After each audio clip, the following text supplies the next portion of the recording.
Diamaguène Info. Diamaguène Info. Diamaguène Info. Diamaguène Info. Diamaguène Info. Diamaguène Info. Diamaguène Info. li ngeen def am na solo. boobu ba léegi yéen a ngi taxaw ci liggéey bi. ñoom ñëpp ñoo ngi leen di sant. Nous sommes là pour tout le monde.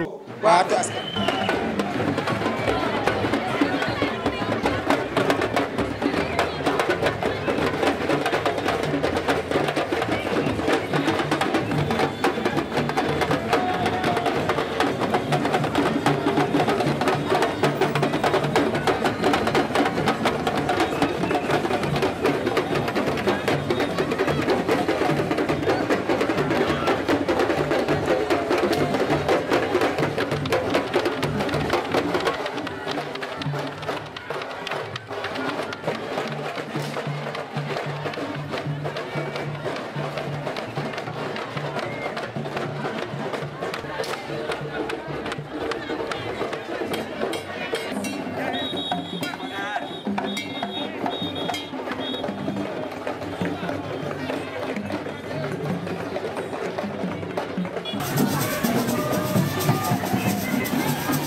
Assalamu alaikum wa rahmatullah. Madame, Messieurs, à vos grades, rangs, qualités, chers amis, c'est avec un immense plaisir et une grande fierté que je me tiens devant vous aujourd'hui pour le lancement des activités du festival Banlieue Wake Up ici à Diamaguène Sicap Mbao. Cet événement est bien plus simple qu'un festival. C'est une véritable célébration de notre culture et de notre très chère commune. La culture et l'art jouent un rôle primordial dans la cohésion sociale. Ils transcendent les différences et rapprochent les cœurs. Ils nous rappellent que malgré nos diversités, nous partageons tous une histoire commune et des aspirations similaires. À travers le festival Banlieue Wake Up, nous avons l'occasion de mettre en lumière nos talents locaux, de valoriser notre patrimoine culturel et d'inspirer les générations futures. Le festival entre dans le cadre de l'agenda culturel de la commune, qui intègre, entre autres manifestations, la célébration de la fête de la musique, la journée internationale du théâtre ou ce que nous prévoyons de faire, le festival du théâtre populaire. Et la participation à des événements culturels comme le festival Dakar Court ou le festival Com de Ziguinchor. En plus de nos projets de construction de quartiers, de la culture à Amdalaï 5 sur budget propre de la commune, la maison du cours pour faire revivre le cinéma, à travers le court-métrage porté par un fils de la banlieue. Une commune, c'est aussi un agenda culturel. Il est essentiel d'engager nos jeunes dans ces initiatives. Je suis convaincu que le développement de l'industrie culturelle peut être un puissant vecteur de changement en offrant aux jeunes des opportunités de s'exprimer à travers la musique, le slam, le théâtre et d'autres formes d'art. Nous les encourageons non seulement à développer leurs compétences, mais aussi à devenir des acteurs du changement. Je souhaite donc que ce festival soit une plaque tournante de l'émergence de nouveaux talents. Par ailleurs, le développement économique de notre commune passe également par des événements comme celui-ci. Le festival Banlieue Wake Up ne se limite pas à la culture. Il est un moteur croissant pour notre économie locale. Il attire des visiteurs, soutient les artisans et les commerçants et crée des emplois. Je vous invite donc tous à soutenir ces initiatives pour favoriser un développement durable et inclusif. Enfin, je tiens à faire un appel à l'unité. Unis, nous sommes plus forts. C'est ensemble que nous pourrons travailler au progrès de notre commune. Chaque action, chaque idée, chaque projet est un esprit collectif. Que ce festival soit un symbole de notre détermination à bâtir un environnement meilleur pour nos enfants et pour notre commune au-delà. Avant de conclure, je tiens à remercier le citoyen de Wakonbe, le frère patriote, le grand promoteur sans production pour cette belle initiative. Par son engagement et son professionnalisme et sa détermination, il est en train de faire bouger les lignes et de contribuer significativement à la réalisation de la vision 2050 portée par son Excellence le Président de la République Bassirou Diomaye Diakhar Faye et son Premier ministre Ousmane Sonko. Merci à toutes les autorités qui nous ont soutenus de près ou de loin pour la réussite de cet événement et surtout aux populations de la commune de Diamaguène Sicap Mbao et du département de Pikine pour votre belle mobilisation aujourd'hui. Je déclare donc ouvert le festival Banlieue Wake Up, que ces jours de célébration soient mémorables, remplis de joie, de créativité et de partage. Merci pour tout, pour votre présence et votre engagement. Ensemble, faisons de notre commune un lieu où la culture et l'art rayonnent. Merci beaucoup. Merci à vous, monsieur le maire. Merci du soutien. Merci de nous recevoir justement. Comme askanu Diamaguène Sicap Mbao ñu ngi leen di nuyu ku nekk ci turam ak santam di am mbégte di am contentement di leen dalal fii ci arrondissement bu Thiaroye rawatina ci événement bu am solo bi mu di festival Banlieue Wake Up. xam naa dinaa jaar ci kàllaama nasaraan ci ngir yenn gan yi fi am. Bonsoir mesdames et messieurs, chers distingués invités, en vos rangs, grades et qualités, ainsi que tout protocole confondu, recevez les considérations distinguées. Au nom du préfet du département de Pikine et au nom du sous-préfet de l'arrondissement de Thiaroye, par ma voix, ils sont très ravis et honorés d'abriter cet événement aussi important qui permet de valoriser et de promouvoir la richesse du patrimoine culturel du département de Pikine, plus précisément de la commune de Diamaguène Sicap Mbao.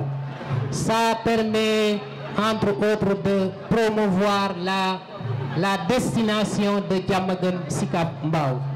Il y a un éminent poète qui fut également président de la République du Sénégal qui disait en ces termes: la culture est au début et à la fin de tout développement. À l'occasion de son allocution, l'édile de la commune de Diamaguène Sicap Mbao l'a souligné, la culture est un moyen de gage, de stabilité, de cohésion, de concorde, et de symbiosité.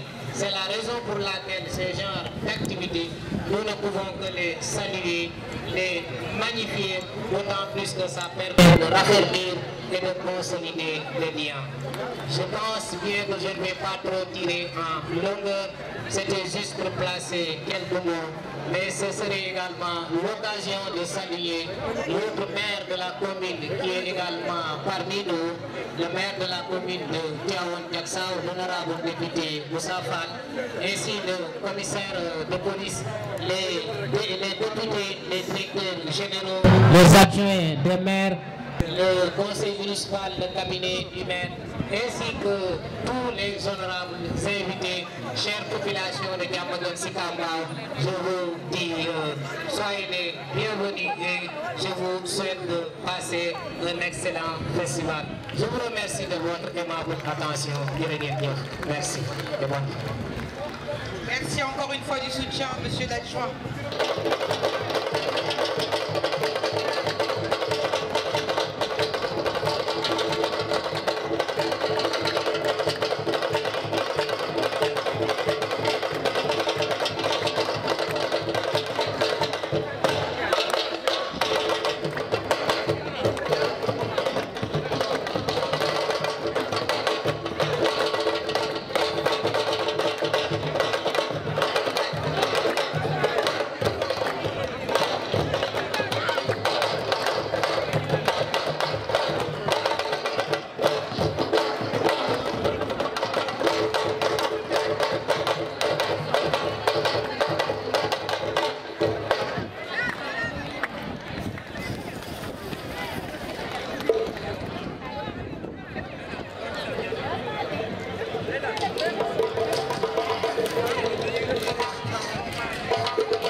xam ne moo organisé 10e festival bi di bëgg loolu am mbégte ci teew tey 10e festival di wax ne société africaine de raffinage dina nekk à vos côtés dinañ jàppale parce que culture dafa nekk un vecteur de cohésion nationale te ñun ci yéen lañ bokk et je pense que loolu xam ngeen ko bu baax a baax kon nag lépp loo xam ne yitte la bu concerné la jeunesse bu concerné la culture bu concerné lépp loo xam ne day boole askan wi ñu nekk benn ndax jàmm am te xam ne jàmm ci la lépp xaj développement mënta am te jàmm amul kon nag na ngeen xam ne SAR dina def jàppale bu baax a baax di nuyu ñëpp di gërëm ñëpp di féliciter encore une fois tous les organisateurs maa leen gërëm di leen sant merci.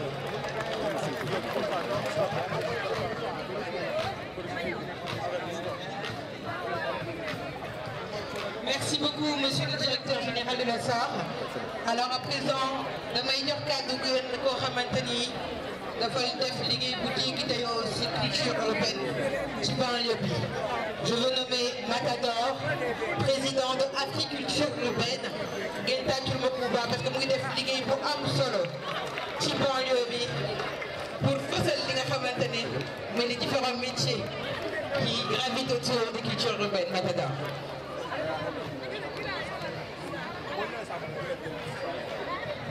salaamaaleykum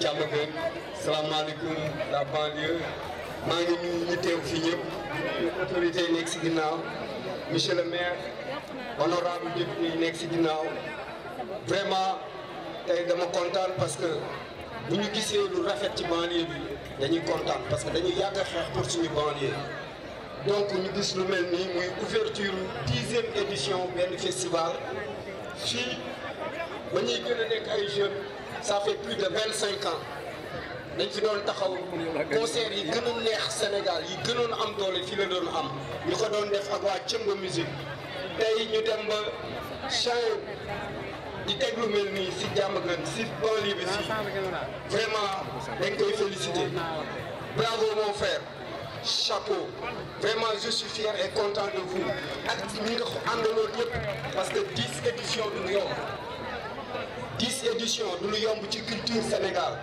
mu koy téye ñu xool indi ba mu egg fii vraiment chapeau félicitations di féliciter vraiment sama jeune frère Samba Peuzzi muy doomu Diamaguène di doomu banlieue bi di fierté banlieue bi vraiment tey du ma wax dama koy bàyyi moom mu ñëw wax parce que tey bu ñu defee plus de 30 ans de hip hop ñu am ay jeunes frères présenté mu nekk doomu Diamaguène dama leen di ñaan yéen ñëpp ngeen jug taxaw ñu accueillir ko ni ñu ko waree parce que c'est un très grand monsieur vraiment merci mon frère.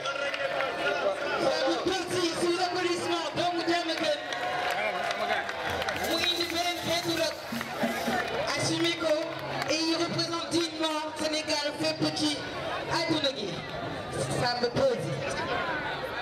Samba Peuzzi ñoom daal la tàggu leen Samba Peuzzi waay ñoo la tàggu ne alaaji ko xëy sa baay. salaamaaleykum jërëjëf.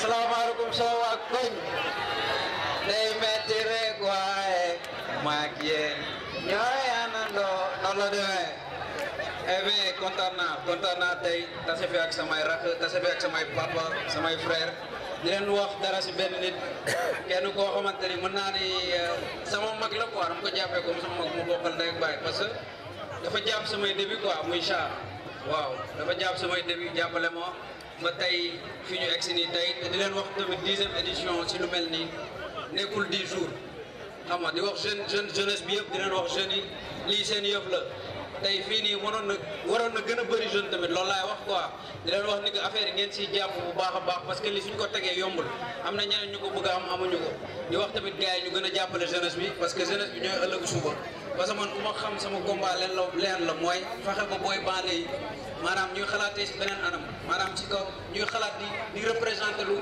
positif quoi parce que man à chaque fois leen moo nekk sama xeex mooy turu Diamaguène ñu koy gisee si beneen anam loolu laay représenté loolu laay teewal fépp di kontaan bu baax si sama grand frère Matador ñoom ñoo baax rek am na nu ñu doon mel tey du ma leen jege bay ànd ak ñoom di voyager dem fu nekk kon ñoom ñoo ma ubbil seen porte di wax suñu papa yi ñu gën a geesu xale yi parce que xale yi bëgg nañ ñu gën di def affaire yu mel nii ñun ñuy gën a jël parole parce que man mën naa ne mu ne moom bu baax mais tey dafa am am foog ma yaatal ko mooy jeunesse bi tey ñu si bëri soxoruñu nekkuñu ay bandi bonuñu mais dañoo gisagul yoon kon yii da siy baax yii su bëri ñuy jël ci jeunes yi ñuy fekkee ñuy wax tamit di leen jox kàddu parce que ñun ñëpp benn lañ ñun seen doom lañ yéen suñuy mag ngeen suñuy papa ngeen jaajëf kontaan naa di leen wax ni que maa ngi si biir. macha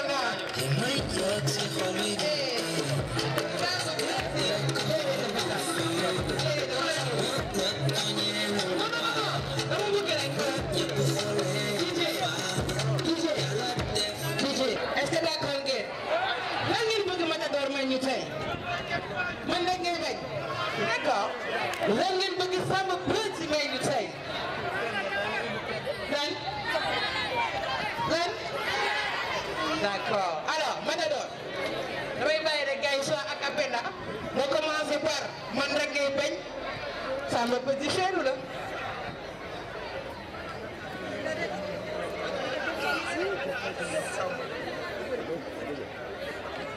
ne ko dara nag léegi màgg naa xam naa xamee naa xam naa ni man rek ngeen bañ man rek ngeen di bañ a gis bon ba dee wala sañoon ba dee sant naa leen amal seen kàlle ak yéen si bokkul nga leen xamal leen ma toppee leen ma singale taxul ma taxal ma ay pàcc bu may xale màgg jaar ci gone bu ma mënoon delluwaat dellu xale du ma màgg ñu sàkkal ma ay gaa taxal ma ay pët taxaw sumay xeef tarax laaye suma laay di nekk sa xol yàlla rek ko xam bul xam bul fees sa xol nit du xam matul amul waxu mën a fekk sama yéene yi ma fes ko yéene ñaata teggee xeex mënu ma ko génne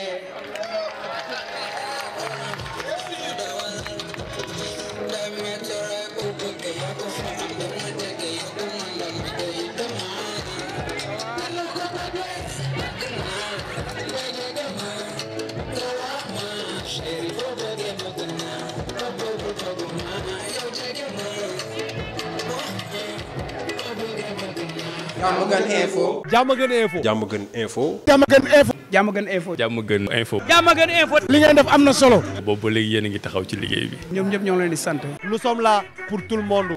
baatu askan bi.